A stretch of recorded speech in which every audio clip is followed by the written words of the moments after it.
د ننګرهار ولایت اومې ناحیې اړوند سرخا پل ته څیرمه د ښاروالۍ سره په همغږۍ د یو ان هابیتات نړیوالې موسسې په مالي لګښت د دیوال جوړېدو چارې پیل شوې چې د 3 میاشتو موده کې به یې کارونه بشپړ شي.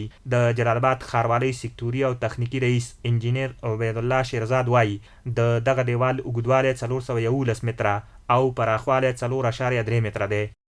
د دې استنادي دیوال ټوټل اوږدوالی 411 متره دی. همدارنګه د دې استنادي دیوال چې دی ارتفاع 3 متره 3.5 متره ده چې لاندې عرض به 4 متره او بره عرض به چې دی 3 متره وي. تقریبا ټوټل لګښت ورباندې 98,000 ډالر راغلی دی چې دغه ټول لګښت د یون هابیتات موسسې د ښاروالۍ تر چتر لاندې انشاءالله هغوی ادا کوي.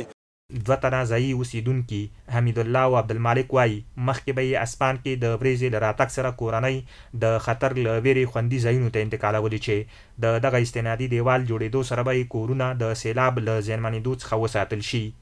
اسمان کې به چې ورېځ تاوه راتاوه شوه او دغه 700-800 کوره به ټول په هغه کې ناست وو چې اوس به په موږ اوبه راځي اوس به راځي ماشومان به یې ټول خلل او کورونه به همداسې هغه ول تش پاتې شول.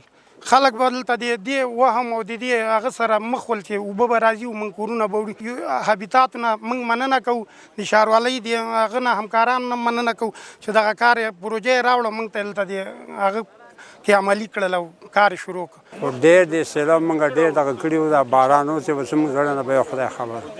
و ډېر خوشحاله تاسو نه چې هر ټیم راغلی د هر موسسې خدای دې خیر برکت ورکړي. موږ ته ډېر خوشحاله ډېر مننه کوو. د سیمې اوسیدونکي د جلال آباد ښاروالۍ غواړي چې نورې رغنیزې پروژې ورته هم پلي کړي. د جلال آباد ښاروالۍ مسؤلین زیاتوي روان 1402 لمریز کال کې 8 پروژې چې د سړک، پلچکونو او نورو ساختماني ودانیو جوړول پکې شامل دي د ښار په بېلابېلو ناحیو کې به پلي شي.